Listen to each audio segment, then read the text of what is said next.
परमानन्दं कृष्णं वन्दे जगद्गुरुं शान्ताकारं भुजगशयनं पद्मनाभं सुरेशं विश्वाधारं गगनसदृशं मेघवर्णं शुभाङ्गं लक्ष्मीकान्तं कमलनयनं योगिभिर्ज्ञानगम्यं वन्दे विष्णु भवभयहरं सर्वलोकैकनाथं मनोजवं मारुततुल्यवेगं जितेन्द्रियं बुद्धिमतां वरिष्ठं वातात्मजं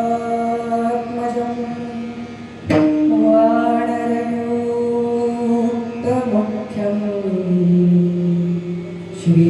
श्रीरामदूतं शरणं प्रपद्ये महायोगपीठे तटे भीमरत्यां वरं पुण्डरीकाय धातु गुरुवे समागतपृष्ठं प्रमाणं गतन्दं परब्रह्मलिङ्गं भजे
बाबाजी सद्गुरुदास तुका आत्मरूप गणेशु केलिया स्मरण ओम सकल विद्येचे अधिकरण श्री चरण श्री नमस्कार आता ओम नमो ज्ञानेश्वरा करुणाकरा दयाळा तुमचा पावन सालोचराय ज्ञानेश्वर भगवान विष्णु निवृत्तिर्भगवान हरः सोपानो भगवान ब्रह्मा मुक्ताख्य ब्रह्मचित्तला रायगडी मंदिरी वसे माझा राया चरणारसी अर्पितो जन्मधी काया जगदीश्वरासी जोडली ज्याची ख्याती प्रथमवंदितो तुम्हा शिव छत्रपती विठ्ठल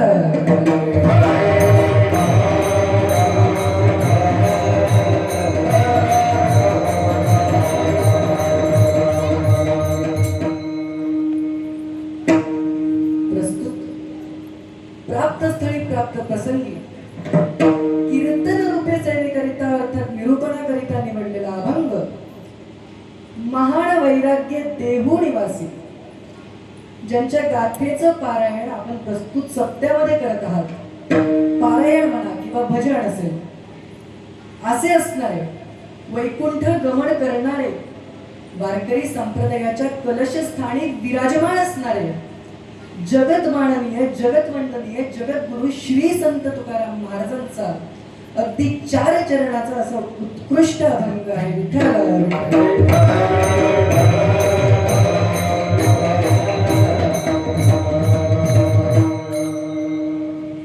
अभंगावर चिंतन करण्याआधी अल्पसा परिहार द्यायचा तो असा की मेळघाटासारख्या निसर्गरम्य वातावरणामध्ये अगदी टोकाला बसलेलं आपलं गाव गोलाई आणि या गावामध्ये हनुमान जयंतीच्या मुहूर्तावर अगदी त्याच्या आदल्या दिवशी का होईना पण ह्याच कालावधीमध्ये तुकाराम महाराजांच्या गाथेचं पारायण होत आहे. तुकोबारायांच्या गाथेचं पारायण भजन होत आहे आणि अखंड हरिनाम सप्ताह साजरी केला जातोय.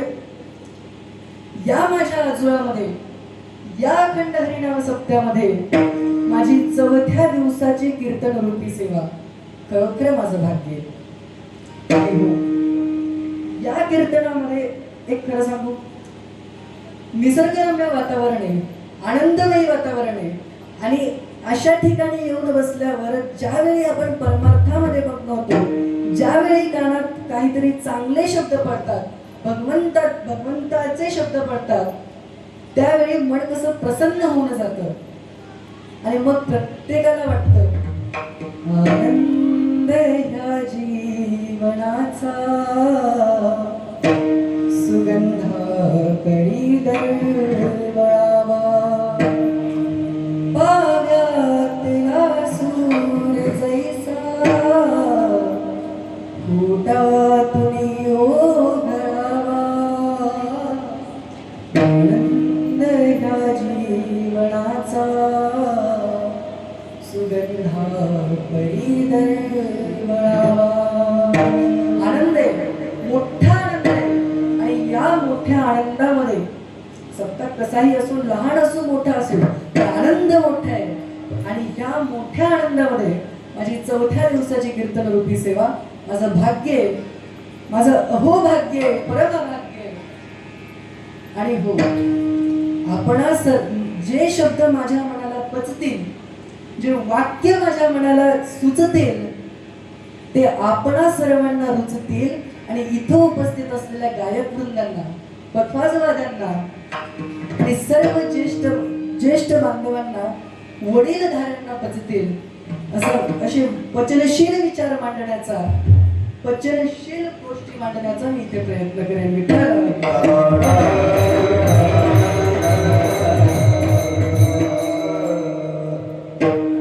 अभंग आहे तुकोबारायांचा. या अभंगामध्ये तुकोबाराय काय सांगतात, जी संगती आहे, संगतीचा महिमा महाराज प्रतिपादन करतात. संगतीचा महिमा सांगत आहे आणि हे सांगत असताना महाराज काय म्हणतात तेच अभंगाचं निरूपण आपल्याला बघायचंय. विठ्ठल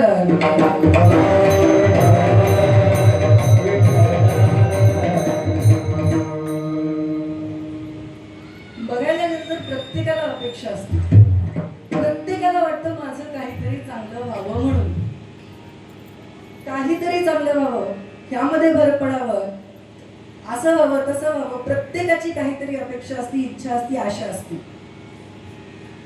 प्रत्येकाला वाटतं मी मोठं व्हावं म्हणून, मग ते मानाचं मोठेपण असेल, पैशाचं असेल किंवा पदाचं.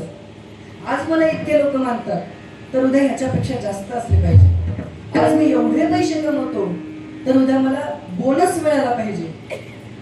आणि आज जर मी ह्या पदाला आहे तर उद्या मी पुढच्या पदाला गेलो पाहिजे, प्रमोशन व्हायला पाहिजे. अशा प्रकारे आपल्या अनेक इच्छा असतात, आशा असतात, अपेक्षा असतात. प्रत्येकाच्या जीवनामध्ये अपेक्षा आहेत आणि प्रत्येकाला वाटतं मला आनंद मिळावा, प्रत्येकाला सुखाचीच अपेक्षा आहे. दुःख कोणी मागत नाही. इथे आहे का कोणी दुःख मागणार की मला माझ्या जीवनात दुःख पाहिजे? कोणीच नसतं असं. माझा लागी दुःख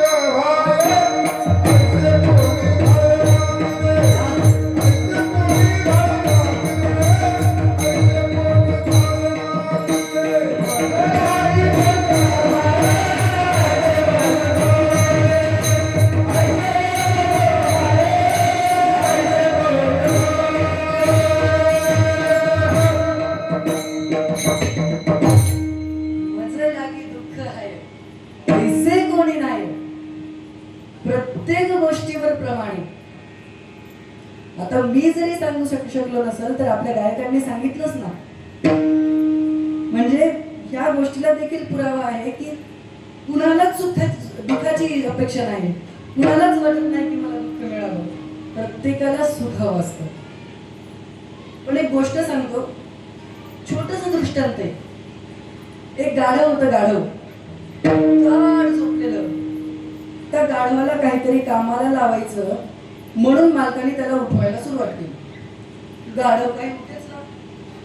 जवळजवळ तास 2 तास प्रयत्न केला, गाढव उठतच नव्हतं. कितीही मारण, कितीही हाणा. त्याला उठवलं की फक्त वर बघायचं, डोळे उघडून बघायचं आणि क्वॅ करून बघायचं, लगेच झोप यायचं. मालक त्रासून गेला.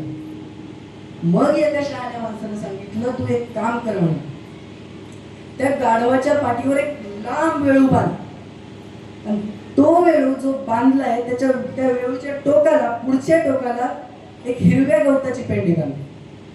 त्याला तसं केलं. असं गाढव आहे, लक्षात घ्या, हे गाढव आहे.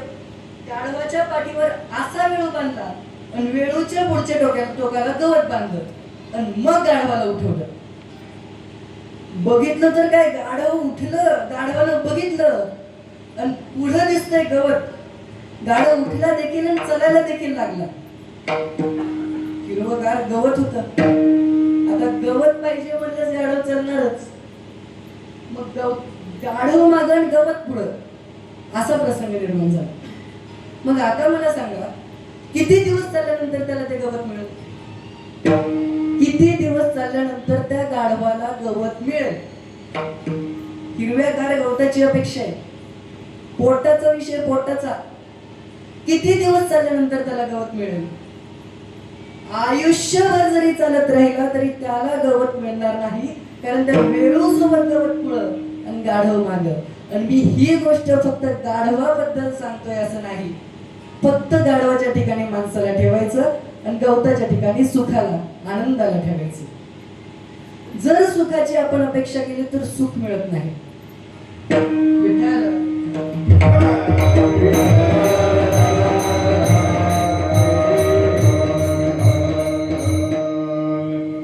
सुखाची अपेक्षा केल्यास सुख मिळत नाही. कारण सुखाची जर व्याख्या बघायला गेलं ना, जर सुखाची व्याख्या बघायला गेलं तर ज्या ठिकाणी मला काहीच नको, आता माझं सगळं झालं, मला सगळं मिळालं, आता मी आयुष्य चांगलेपणे जगू शकेल, समाधानी जगू शकेल, असं ज्यावेळी आपल्याला वाटतं त्याला सुख म्हणतात. आणि इथं जर समाधान शब्द आलाय, समाधान ह्या वैशिष्ट्य आलंय, तर निश्चितच समाधान हे अपेक्षेच्या विरुद्ध आहे. म्हणून सुख सुद्धा अपेक्षेच्या विरुद्धच आहे. अपेक्षा करून सुख मिळत नाही. अहो, देवाला अपेक्षेनं सोडलं नाही. ज्यावेळी भगवंताला अपेक्षा उपजली, आशा उपजली, त्यावेळी भगवंताला बळीराजाचा द्वारपाल म्हणून काम करावं, हे आपल्या सर्वांना जवळपास माहिती आहे. आणि ह्या अशा प्रकारे सुखाची अपेक्षा करून सुख मिळत नाही. जर खरोखर सुख हवं असेल तर समाधान नावाच्या गुणवैशिष्ट्याची गरज आपल्या आयुष्यामध्ये आपल्याला आहे. त्याचा अंगीकार आपण केला पाहिजे आणि त्याचा अंगीकार करण्यासाठी संगतीची गरज आहे.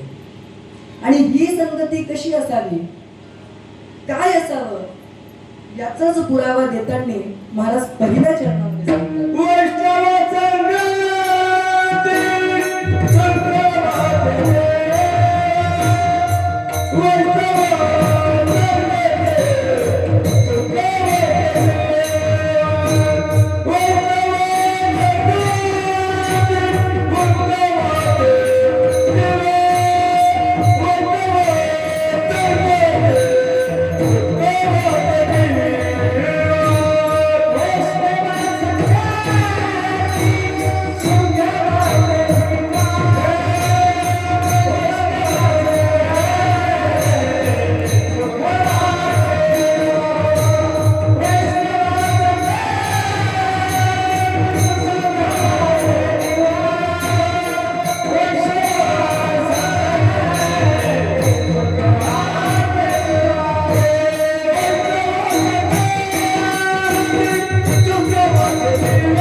वैष्णवान संगती सुख वाटे जीवा अनेक देवा काही नेणे. वैष्णवान संगती सुख वाटे जीवा अनेक देवा काही नेणे. भगवंत देवाला संबोधून सांगतायत,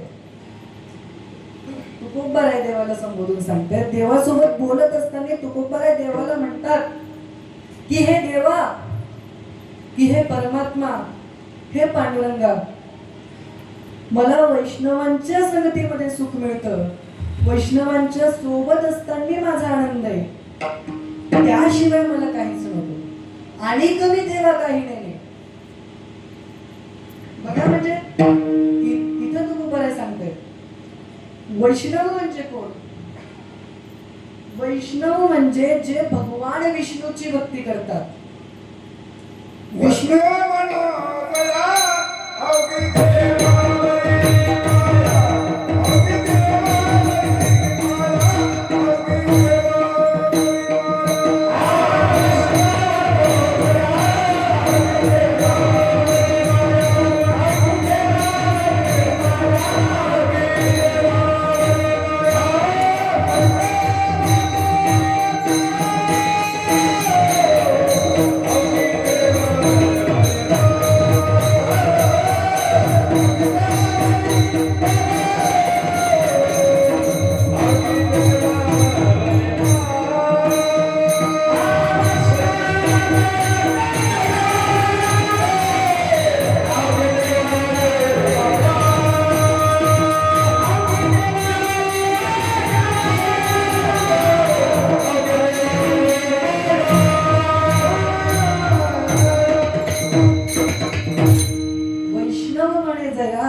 पांडुरंग परमात्म्याची भक्ती करतात, नियमितपणे वारी करतात, दरवर्षी वारी करतात, एकादशीचं व्रत धारण करतात, त्यांना वैष्णव म्हणलं जातं. आता मी वैष्णवांबद्दल बोलते याचा अर्थ असा नाही की मी शैवांचा विरोध करतो. शैव म्हणजे महादेवाची भक्ती करणारे, शंकराची भक्ती करणारे, शिवाची भक्ती करणारे. कारण कितीही झालं तरी महादेव आणि भगवान विष्णू हे दोन्ही एक रूप आहे, एकच रूप आहेत, हरिहराचं रूप आहे. म्हणून कुणाबद्दलही सांगितलं तरी एकच होते. आणि इथं वैष्णवांचं वर्णन केलं म्हणून वैष्णव विठ्ठल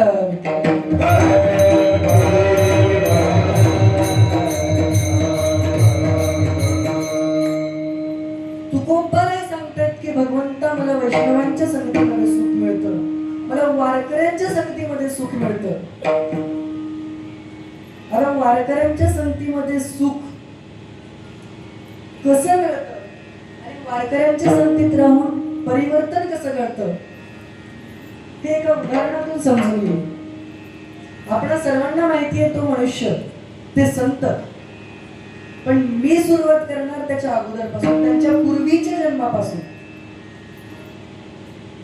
अरुणोदय प्रकाश झाला, घंटा गजर गर्जनेला. कधी म्हणतो आपण? कोणत्या वेळेला म्हणतो? काकडा आरती समय, काकडा आरतीचा समय झालाय, अरुणाचा प्रकाश आलाय. बघा, सर्वांनी उठा आणि आरतीसाठी तयारीला लागा. अरुणाचा प्रकाश कधी आपण म्हणतो का? उठा सूर्योदय प्रकाश झाला, कधी म्हणतो का? नाही. सूर्योदयाचा प्रकाश होण्याआधी अरुणाचा प्रकाश आणि मग सूर्याची किरण, हा हा अरुण कोण तर सूर्य देवाचा सारथी अरुणाला मानला जातो. सकाळी उठल्या उठल्या जो लाल उजेड पडते ना, लाल भगवा उजेड पडतो, तो अरुणाचा प्रकाश आणि मग सूर्याचा प्रकाश. आणि हा जो अरुण असतो आणि हा जो अरुण आहे याच्या जन्माच्या वेळी त्याला काही दिवसाच्या आधीच जन्माला घातलं. सवतीचे भांडण होते. आईने रागामध्ये अंड अगोदरच फोडलं आणि अरुण जन्माला आला, तोही अपंग, हातही अर्धे आणि पायही अर्धे. काय करणार? राग आला. आईला चुकून एक चुकीचा शब्द गेला. माय, आई, तू मला अर्ध जन्माला घातलंस ग. दादाचं शरीर पूर्ण झालंय, गरुडाचं शरीर पूर्ण झालंय आणि मला आधीच जन्माला घातलंस म्हणून मी असा अर्धवट जन्माला आलोय ग. आई, त्या तुझ्या चुकीमुळे मी तुला क्षमा करणार नाही. तुझ्या चुकीमुळे माझा विकास पूर्ण झाला नाही. मी तुला श्राप देतो की तुला सवतीचे भांडे घासावे लागतील म्हणून अरुणाने श्राप दिला. त्यानंतर अरुणाला पश्चाताप होऊ लागला. अरुणाला कळालं की आपण आपल्या आईला शिवी दिली, आपण आपल्या आईला बोललो, तर आईला श्राप दिलाय. तो श्राप आता आपली आई भोगतीये. काय करावं? कशी मुक्ती करावी या श्रापातून? शब्द तर गेलाय, या धनुष्यासारख्या दिसणाऱ्या होटांमधून शब्दाचे बाण बाहेर पडले. आता करावं काय? असा विचार केल्यानंतर एकाने सांगितलं की तू तीर्थयात्रा केली. 349 गंगेचं स्नान केलं, 349 तीर्थ घेतले. नेपाळ देशामध्ये गंडकी नावाची गंगा आहे, त्या गंगेत जाऊन स्नान केलं. वंग देशामध्ये चर्मंगवती नावाची गंगा आहे, तिथं स्नान केलं. त्या वंग देशाचा राजा होता महाभारतातला पहिला सिंह. महाभारतात 4 सिंह होते, त्या चार सिंहांमधला पहिला म्हणजे कर्ण होता. असं काय महात्म्य असेल त्या कर्णाचं की भीष्माचार्याला सुद्धा पहिला नंबर नाही, कर्णाला पहिला नंबर आहे. सगळ्या गोष्टीत परिपूर्ण होतं ना ते. कर्ण सगळ्या गोष्टीत परिपूर्ण होते, इथपर्यंत की त्यांच्यासारखा सुखाचा संसार आजपर्यंत कोणाचा झाला नाही. इथपर्यंत विटेवरच्या मालकाचा सुद्धा तसा संसार झाला नाही आणि काशीच्या मालकाचाही झाला नाही. दोघांच्या मालकीने एकदा रागवल्या होत्या. पार्वती आईसाहेब रागवल्या होत्या. शंकरावर महादेवावर संशय झाला म्हणून त्यांनी बिल्लिणीचं रूप घेतलं. बिल्लिणीच्या पाठी लागे पंचानन, बिल्लिणीच्या पाठी लागे पंचानन. बिल्लिणीचं रूप घेतलं होतं पार्वती आई साहेबांनी. विश्वास पडत नव्हता म्हणून. आणि रुक्मिणी आई साहेब तर वैकुंठावरून खाली आल्या होत्या. का? कारण शंका होती विठ्ठलावर, विठोबारायांवर शंका होती आणि राधेचं त्यांचं पटत नव्हतं म्हणून पार्वती आई साहेब वैकुंठातून खाली आल्या होत्या. दोघींनी एकदा संसारामध्ये चूक केली. दोघींनीही मालकावर संशय घेतला. पण आयुष्यात रसवलेला एवढी कधी चूक केली नाही अशी पत्नी होती कर्णाची. तिचं नाव होतं ऋषाली. आणि असा कर्णाचा संसार देखील चांगला होता म्हणून तो महाभारतातला पहिला सिंह. या सिंहाचं, या कर्णाचं ते वंग देश आणि त्या वंग देशातील चर्मंगवती नावाच्या गंगेमध्ये स्नान केलं तरीही पापाचा नाश झाला नाही. आता काय करावं? अनेक तप केले, अनेक साधना केल्या, तर पाप काही तुटलं जात नव्हतं. शापापासून मुक्ती होत नव्हती. आता काय करावं? एकाने सांगितलं तू पंढरपूरला जा. जमूया दीपा माझी एक पंढरपूर गावला, धर्माचे नगर देखा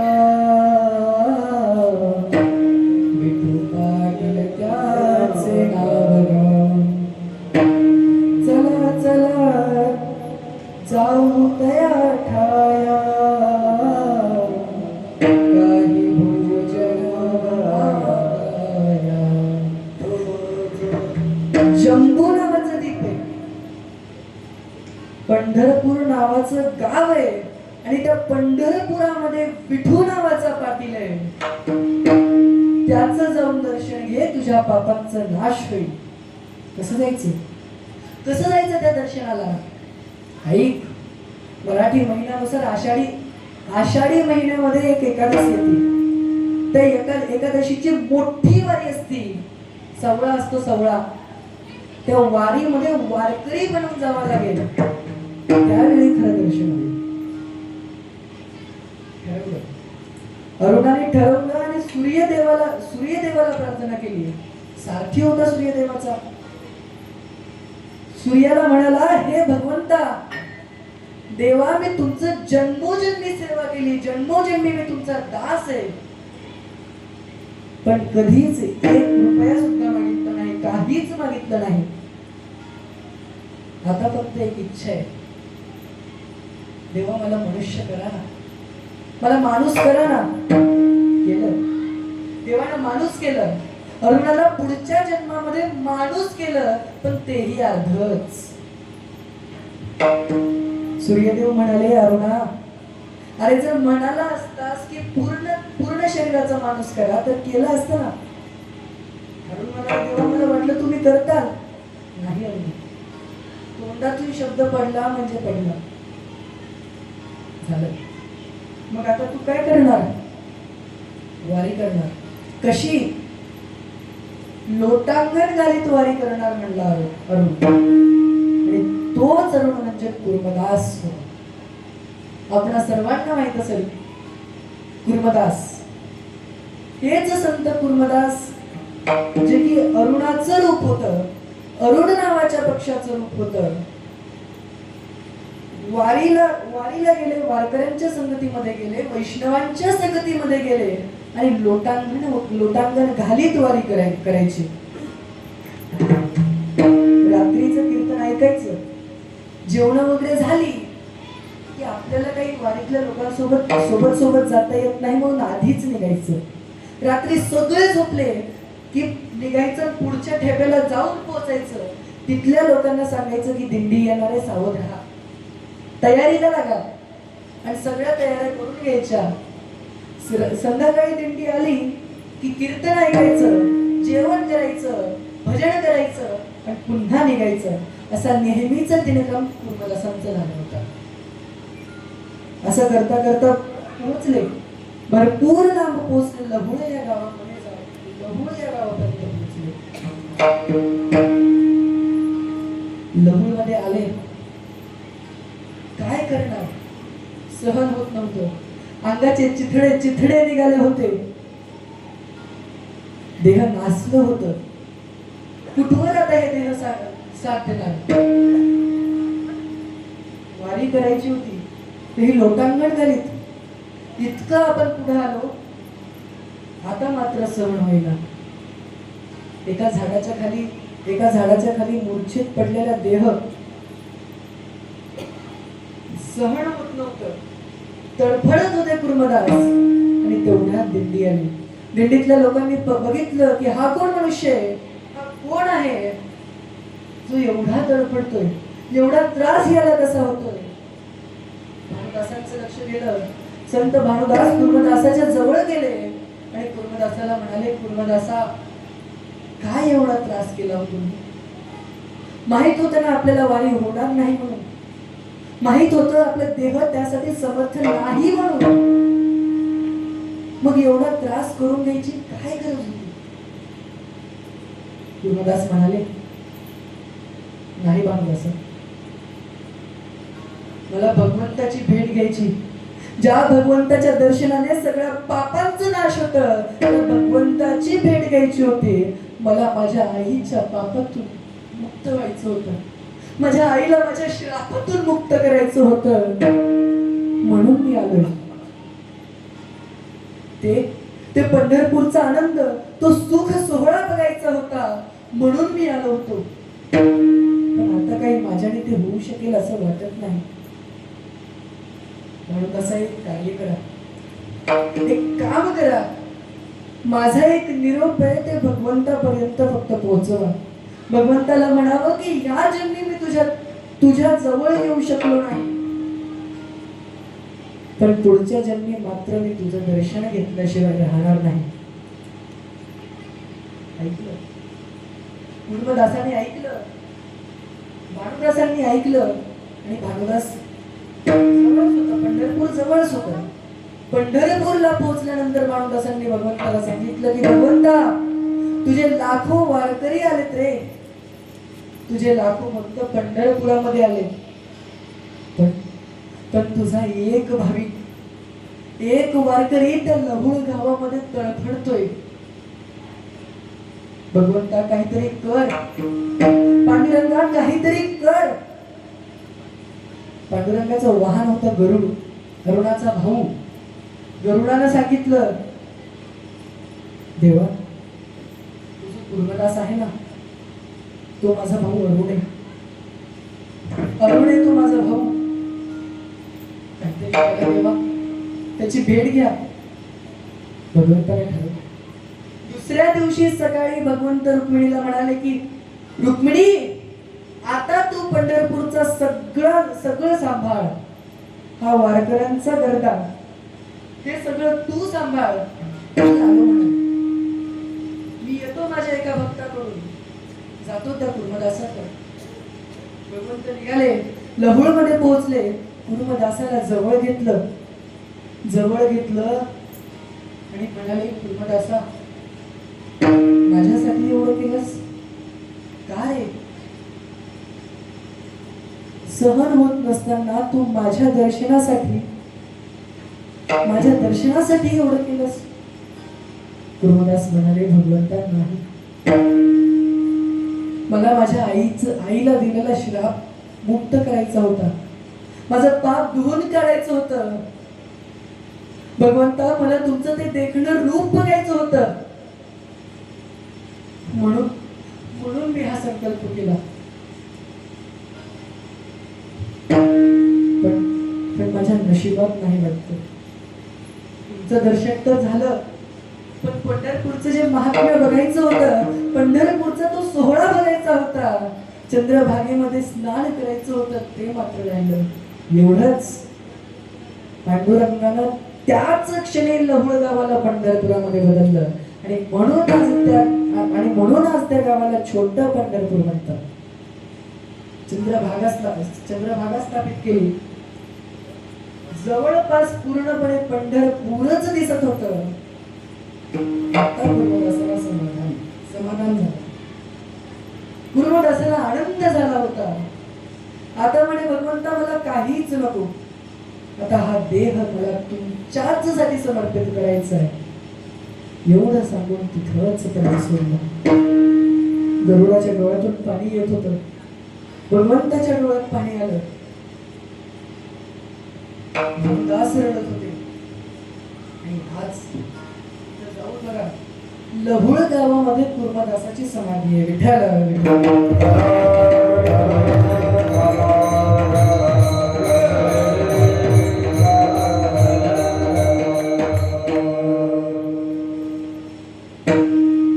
ते भक्त कुर्मदास होते, संत होते, संत होऊन गेले.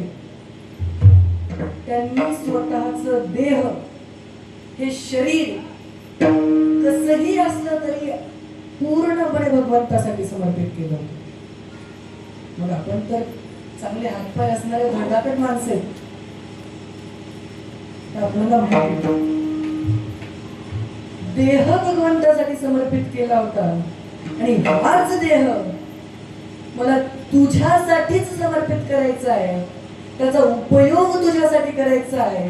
हेच महाराज मंत्राच्या दुसऱ्या चरणाचा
गायनाचे अनंते आवडीने गायनाचे उडे आपुलिया चिंते मनाचे आनंदे आवडे देह कसा समर्पित केलाय आणि कसा समर्पित करायचा आहे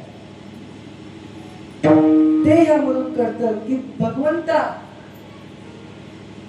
तुमच्याच चिंतनात तुमचंच चिंतन करावं तुमचंच गुणगान गावं तुमच्याच त्या स्वरूपाचं गायन करावं आणि त्यात मग्न होऊन नाचावं गाये नाचे उढे आपुलिया छंदे त्यामुळे ऐकायला असं वाटतं की गायनाचे उढे हा एक शब्द नाही गायनाचे असा एक शब्द नाही तर गाये नाचे उडे आपुलिया छंदे की तुमच्याच स्वरूपामध्ये मग्न व्हायचंय तुमच्याच चिंतनामध्ये मग्न व्हायचंय आणि मग्न होऊन नाचायचंय हे देह त्याच कामाचा त्याचसाठी देह हवाय बाकी काहीच नको असं तुकोबाराय म्हणतात गावाला तुला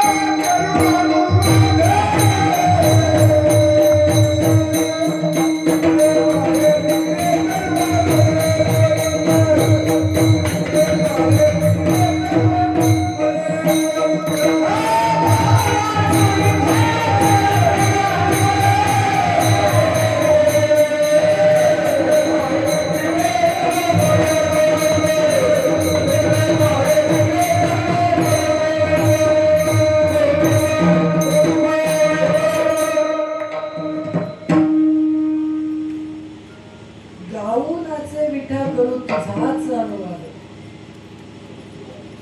तुझ्याच गायन तुझ्याच चिंतनामध्ये मग्न व्हायचे तुझंच गायन करायचंय असं तू कोपाऱ्या सांगता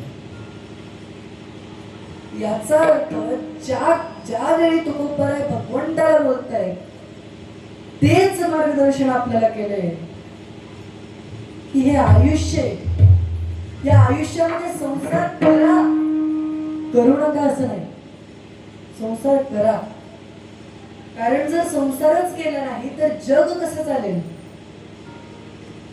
मनुष्य जातीचा जन्म कसा होईल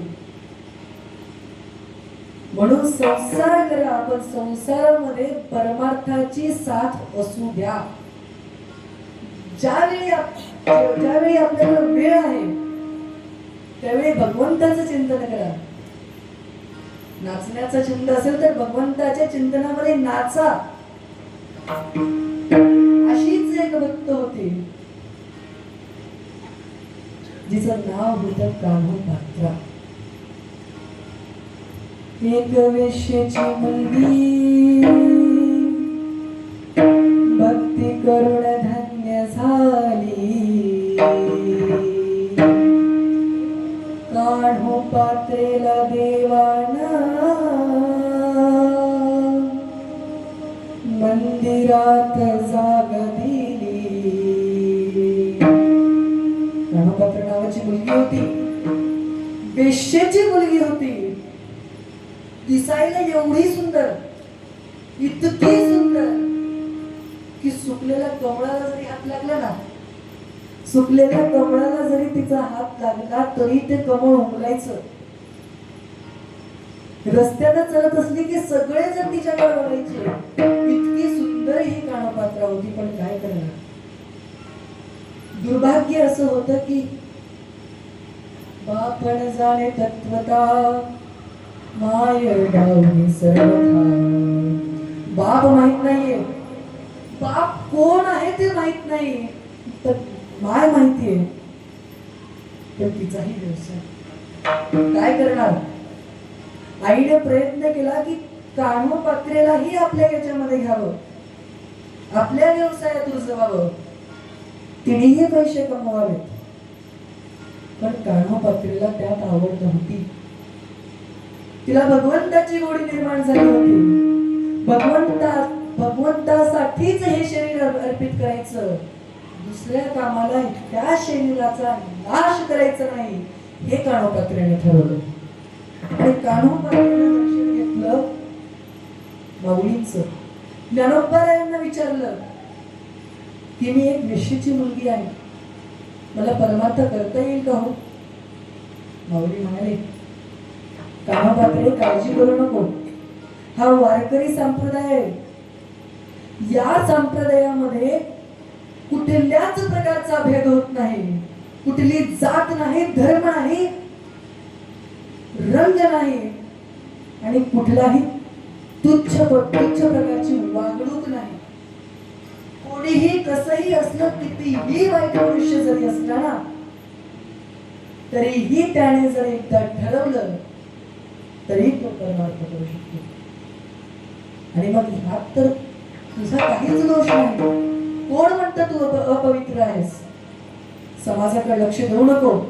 तू फक्त एक काम कर, पंढरपूरला जा. पंढरपूरला आणि पंढरपूरला जाऊन हातामध्ये चिपळा घे, पायात घुंगर बांध आणि भगवंताचं चिंतन करीत नाच. तिथं मग्न हो. आयुष्य जरी संपलं ना तरी मंदिर सोडू नको.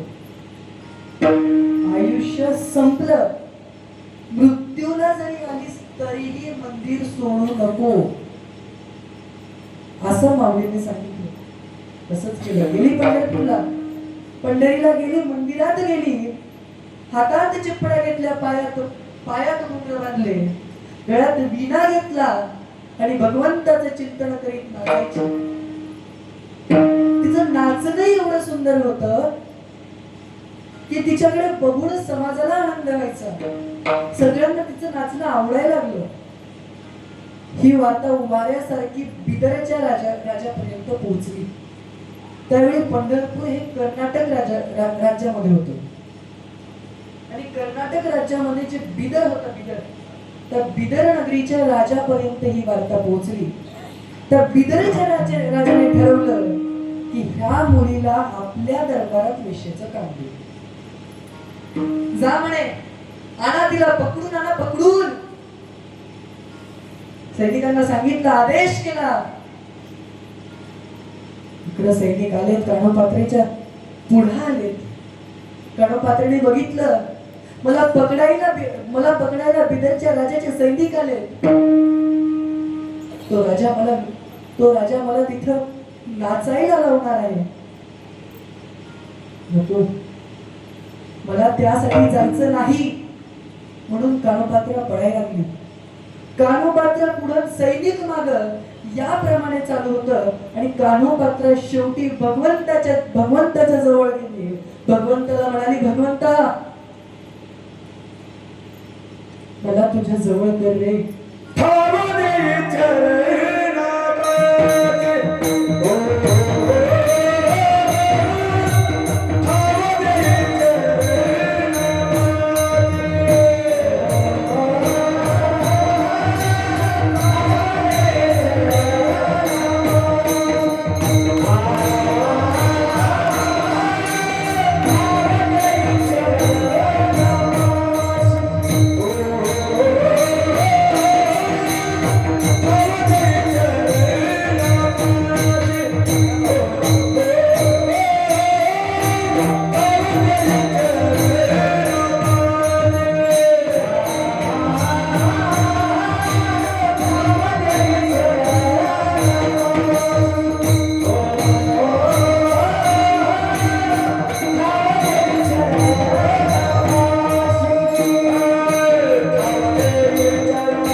तुझी कानोपात्रा दासी.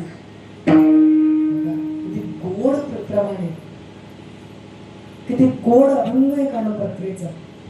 कानोपात्रा म्हणत होती, भगवंता मला तुझ्या चरणाजवळ स्थान दे, आता मला तुझ्या शरण यायचंय. मला या सैनिकांसोबत नाही जायचं, मला वाचव, एवढंच म्हणाली आणि भगवंताच्या मस्तकावर, भगवंताच्या पायावर मस्तक ठेवलं आणि प्राण सोडले. प्राण सोडलंय. आता तिथं कलेवर पडलेलं होतं कानोपात्रेचं, ते देह पडलेलं होतं. काय करावं? सगळे ब्राह्मण गोळा झाले, सगळे लोक गोळा झाले. अरे ही मुलगी तर वेश्याची मुलगी आहे, बाहेर काढा हिला, मंदिराच्या बाहेर काढा, वाळवंटात नेऊन जाळा म्हणे. मंदिराला गोमूत्राने पवित्र करा, असे वेगवेगळे मत सगळ्या ब्राह्मणांचे सुरू झाले. वेश्याची मुलगी, वेश्याची मुलगी, मंदिर अपवित्र व्हायला नको, आत्ताच्या आता हिला बाहेर काढा आणि मंदिर आधी शुद्ध करून घ्या. असं म्हणल्यावर एका विद्वान ब्राह्मणांनी सांगितलं की नको, असं काहीच करू नका, असा विचारही म्हणे आणू नका. ह्या मुलीने भगवंताच्या चरणावर माथा टेकलाय म्हणजे ही साधारण मुलगी नाही, ही सामान्य मुलगी नाही. असलं कुठल्याच प्रकारचं कृत्य करू नका. आज रात्री या मुलीला इथंच राहू द्या, मंदिराच्या गाभाऱ्यात मुलीचं प्रेत ठेवा आणि ते प्रेत ठेवल्यानंतर त्या प्रेताच्या शेजारी मी झोपतो आणि भगवंत काय सांगतात ते ऐकतो. त्या काळातलं साधुत्व होतं महाराज, काळात तेव्हाचं साधुत्व होतं. भगवंत बोलायचे संतांना. त्या ब्राह्मणांनी सांगितलं ठेवा प्रेत, भगवंत काय सांगतात ते मी ऐकतो आणि मग बघू काय करायचं. तसंच झालं. रात्री कानोपात्रेचं प्रेत तिथं ठेवण्यात आलं. तिच्या शेजारी ते विद्वान ब्राह्मण झोपले. अनंत शास्त्री नाव होतं त्यांचं. अनंत विद्वान अनंत शास्त्री तिथं झोपले. अर्ध्या रात्री विटेवरच्या अनंताने ह्या अनंताला सांगितलं, हे अनंता रे, हे अनंता रे, हे अनंता, ही धन्य कानोपात्रा पवित्र, कानोपात्रा पवित्र. अनंता ऐक, ही मुलगी अपवित्र नाही, हिला काहीही दोष लावू नका. या मुली इतकं पवित्र ह्या क्षणाला या जगात काहीच नाही, असं भगवंतानं सांगितलं. तिनं माझ्या पायावर मस्तक ठेवलंय, तिची समाधी माझ्या उजव्या बाजूला बांधा, माझ्या उजव्या बाजूला तिची समाधी बांधा, असं भगवंतानी सांगितलं. अनंत शास्त्रींनी ऐकलं आणि भगवंताच्या उजव्या हाताला समाधी बांधण्यात आली. त्या समाधीवर मोठं वृक्ष उगवलं, झाड उगवलं, त्याच कानोपात्रेचं झाड म्हणतात. आणि आज दर्शनाला गेल्यावर सगळ्यात पहिले कुणाचं दर्शन होतं? जे पंढरपूरला गेलेत त्यांना माहित असेल की भगवंताच्या दर्शनाच्या आधी कुणाचं दर्शन होतं?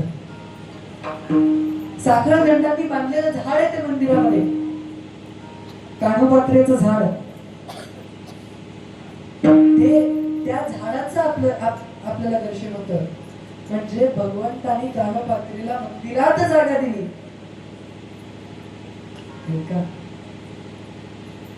जात माहित नव्हती कोणती आहे, तर बाप माहित नव्हता कोण आहे. आणि मग आपण काय धरून बसलो, वंजारी, नंदरन, माळीन, कुणबीन, मराठा. अरे जात माहित नव्हती त्या पोरीला भगवंतानं मंदिरात जागा दिली. बापाचा ठाव नव्हता, मंदिरात जागा मिळाली. एवढं पवित्र तिचं कार्य होतं, एवढं मोठं तिचं कार्य होतं, एवढं तिचं महात्म्य होतं. अर्थ निघतो दुसऱ्या चरणाचा. गायनाचे उडे आपुलिया छंदे. भगवंताच्या चिंतनामध्ये गायन केलं, नाचली आणि भगवंताच्या शेजारीच जाऊन बसली. हीच होती कानपात्रा.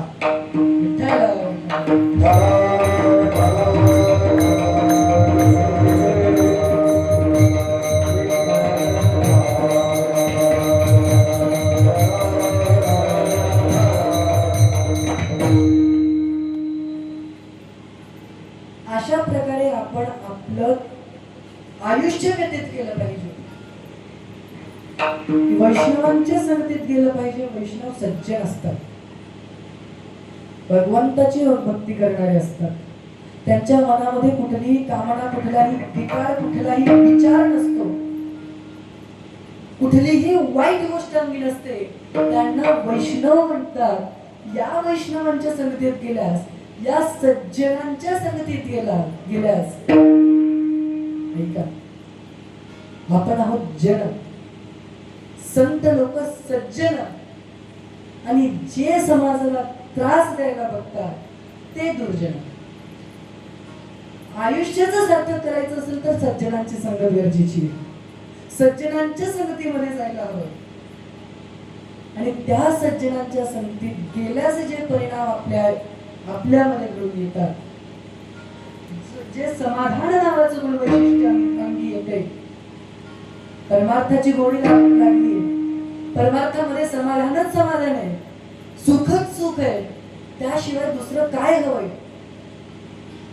संसार करता करता परमार्थ करावा, आणि संसार करता करता परमार्थ केल्यास मोक्षाची प्राप्ती होती. याचा पुरावा तुकडोजी महाराजांनी दिलेला आहे. तुकडोजी महाराज म्हणतात की भक्ती करुणी जो पोट भरे, तुकड्या म्हणे त्याला मोक्ष मिळेल. मग इथं कुठला विचार करायचा? परमार्थ महत्वाचा आहे. हा देह भगवंतासाठी अर्पण करायचा आहे. हेच तुकोबाराय सांगतात, हेच तुकोबाराय भगवंताला म्हणतात की मला दुसरं काही नको. गायनाचे उडे तुझ्या चिंतनामध्ये मग्न व्हावं, तुझं गायन करावं, नाचावं. आपुलिया छंदे, मनाचे आनंद आवडीने. मनाला आनंद मिळतोय, आवडीने हे कार्य करू वाटतंय, दुसरं काय हवंय असं महाराज सांगतात. मग हा देह ज्यावेळी आपल्याला भगवंतासाठी अर्पित करायचा आहे, भगवंताच्या चिंतनामध्ये मग्न, भगवंताचं चिंतन, तर प्रत्येक कीर्तनाच्या नियमानुसार सर्वांच्या लक्षात आलं असेल, नियम म्हणल्यास लक्षात आलं असेल की प्रत्येक कीर्तनाच्या नियमानुसार आपल्या सर्वांना एकदा हात उंचावून भजन करायचंय. विठोबार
सर्वांनी हात उंचावून भजन केलं. त्यामध्ये एक वेगळाच आनंद आहे. सगळ्यांचं मन या ठिकाणी आल्यावर प्रसन्न होतं. ज्यावेळी आपण भगवंताच्या कथेमध्ये जाऊन बसतो, कीर्तनामध्ये जाऊन बसतो, भजनामध्ये जाऊन बसतो, त्यावेळी श्रवण करत असताना कुठेतरी मन प्रसन्न होतं, कुठेतरी मनाला एक वेगळीच शांती, दुसऱ्या गोष्टी मनातून निघून जातात, दुसरं काही सुचत नाही. एवढी ताकद भजनामध्ये आहे, कीर्तनामध्ये आहे, परमार्थामध्ये आहे. असं सुख परमार्थामध्ये मिळतं. आणि तेच सुख मिळत असताना शेवटच्या चरणाचं आता आपल्याला निरूपण करायचंय. आणि हाच देह आपण अर्पित केल्यानंतर आता भगवंतांनी काय करावं, आता भगवंतांनी काय करावं हे तो गोपाळ भगवंताला सांगतायत. आणि हे होतं देखील. हेच महाराज अभंगाच्या शेवटच्या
शेवटच्या चरणामध्ये तू काय सांगते? तुका म्हणे आता पुण्या सायासे आम्हा जगदीशे सांभाळावे. हे जगदीशा, हे भगवंता, आता इतकं केलं तुझ्यासाठी. एवढं सगळं केल्यानंतर एवढीच विनंती आहे, हीच विनंती आहे की आता आमचा सांभाळ तू करावास, आम्हाला तुझ्या चरणी घ्यावस, तुझ्या शरणामध्ये आम्हाला जागा द्यावी. आता इथं तुकोबाराय भगवंताला सांगतायत की तू हे कर म्हणून. याचा अर्थ असा की तुकोबाराय आपल्याला सांगत आहे की ज्या वेळी आपण हे सगळं करताल, परमार्थ करताल, संसार करताल, परमार्थ करताल, या दोघांची सांगड घालताल, त्यावेळी भगवंत आपल्या शरणामध्ये आपल्याला जागा देतो. भगवंत आपल्या शरणामध्ये आपल्याला जागा देतो, हे तुकोबाराय इथं सांगताय. अभंगाचं निरूपण संपतं. आता शेवटची वेळ झाली, 9:30 वाजलेच जवळपास. पण जाता जाता मी एवढंच सांगून जातो की माझ्या मायमाऊलींनो, इथं भरपूर माझ्या आई साहेब बसल्यात, आजी साहेब बसल्यात. त्यांना माझे एवढंच सांगले. आता तुम्हाला काय सांगावं? तुम्ही तर तुमच्या मुलांना लहानाचं मोठं केलंय, त्यांचा सांभाळ केलाय, 9 महिने 9 दिवस पोटात ठेवलंय. पण संगतीचा विषय म्हणून सांगतो. एका राजाकडे 2 पोपट होती. त्या राजाने काय केलं, त्या 2 पोपटामधले एक पोपट खाटीच्या जवळ ठेवलं. खाटी आपण जो म्हणतो ना, कसाई, त्या कसायाजवळ एक पोपट ठेवलं आणि दुसरं पोपट सज्जनाच्या घरी ठेवलं, संतांच्या घरी ठेवलं. कसायाजवळ ठेवलेलं पोपट होतं आणि संतांच्या जवळ ठेवलेलं पोपट होतं. 2-3 वर्ष झाले. 2-3 वर्षानंतर राजाने जाऊन बघितलं, कसायाच्या घरी गेला. राजा होता शुद्ध शाकाहारी, पण एक परीक्षा घ्यावी, काहीतरी बघावं म्हणून त्याने तसं केलं. कसायाच्या घरी गेला, कसायाजवळ गेला आणि तिथं ते पोपट पिंजऱ्यामध्ये ठेवलं होतं. पोपट बोलू लागला, सांगा काय देऊ, किती किलो देऊ, काय पाहिजे तुम्हाला, कसं कापू, कापायचं ना, काय कापू, असं पोपट बोलू लागला. राजाला राग आला, पोपटाचा राग आला आणि मग त्या पोपटाला घेऊन राजा संतांच्या घरी गेला. संतांच्या घरी गेल्यानंतर त्या पोपटाने राजाला आधी रामकृष्ण हरी केलं. आपल्या सर्वांना माहिती आहे की ऐकून पोपट बोलत असतो, पोपटाला ती सवय लागते. पोपटाने राजाला रामकृष्ण हरी केलं, नमन केलं आणि मग म्हणाला, राजा महाराज काही चहा पाणी घ्याल, काही आणू का, असा पाहुणचार केला. आता एवढं झाल्यानंतर राजाला तिथं मात्र प्रसन्नता वाटली. राजाने ठरवलं की आता ह्या कसाया जवळच्या पोपटाला मारायचं, ठार मारून टाकायचं. त्या ठिकाणी दुसरा पोपट म्हणाला की महाराज नको, तुम्ही ह्या पोपटाला का मारताय, त्याचा काय दोष. राजा म्हणाला, त्याने माझं मन दुखवलं, त्याला वाईट सवय लागली. कसाई म्हणाला, तो दुसरा पोपट म्हणाला की महाराज त्याला वाईट सवय लागली नाही, लावली. आणि त्याचा दोष नाही, तर त्याच्या संगतीमध्ये असणाऱ्या माणसांचा दोष आहे. तुम्ही त्याला तिथं ठेवलं, तो तुमचा दोष आहे. म्हणून पोपटाला त्रास देऊ नका, त्याला त्रास देऊ नका. माझा बंधू येतो, त्याला जर माझ्यासोबत ठेवलं असतं, सज्जनांसोबत ठेवलं असतं, तर कदाचित तोही चांगला झाला असता. बघा, म्हणजे प्रत्येकाबद्दल आपल्या मनात अप्रूप वाटणं ही सज्जनाचं गुण असतं. हे सज्जनाचे गुण असतात. आणि मी तुम्हाला का सांगतोय, सर्वांनी ऐकायला हवं, माझ्या मायमाऊलींनी देखील ऐकायला हवं, आणि आपणही ऐकायला हवं की आपलं पोपट कुठे ठेवायचं हे आपल्याला कळालं पाहिजे. आपली मुलं कुणासोबत आहेत, कोणत्या मुलांच्या संगतीमध्ये आहेत, त्यांचे मित्र कसे आहेत, याकडेही लक्ष दिलं पाहिजे. याकडेही लक्ष दिलं पाहिजे. त्यांना चांगली संगत लागावी, त्यांचंच भविष्य उजळणार आहे. जर त्यांना वाईट संगत लागली, काही झालं, पण कुठं त्यांनी काहीतरी कुटाणा केला, तर मग अंगलट येऊ नये आणि आपली बदनामी होऊ नये याची मात्र काळजी घ्यावी. मुलांची संगती सांभाळावी. आणि इथं तरुण मुलं फार कमी आहेत, तरी आहेत जवळपास 7-8 मुलं देखील आहेत. आणि मागं भरपूर ताईसाहेब पण बसले असतील, मुली पण बसल्या असतील. ह्या सर्वांना माझं सांगण्याची विनंती आहे की प्रत्येकाच्या जीवनामध्ये वेळ येते, प्रत्येकाच्या जीवनामध्ये दुर्जनांच्या म्हणजे वाईट संगतीची वेळ येते. पण त्या संगतीचा स्वीकार करायचा की नाही हे आपलं कार्य आहे, हे आपल्याला ठरवायचे. प्रत्येकावरती वेळ येते. माझ्यावर देखील आली होती. 9वी-10वी मध्ये असताना माझ्यासोबत पण झालं होतं.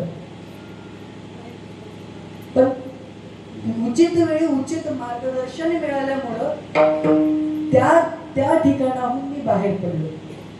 आई वडिलांचं मार्गदर्शन मिळालं, शिक्षकांचं, गुरुवर्यांचं मार्गदर्शन मिळालं, म्हणून त्या गोष्टीकडे मी गेलोच नाही, तर बाहेर पडायचा विषयच येत नाही. म्हणून वेळोवेळी आपल्याला स्वतःला सांभाळा. आपल्याला आपलं भविष्य उज्ज्वल करायचंय, एवढंच मी शेवटी सांगू इच्छितो आणि कीर्तनाला पूर्ण विराम देतो. गणेश्वर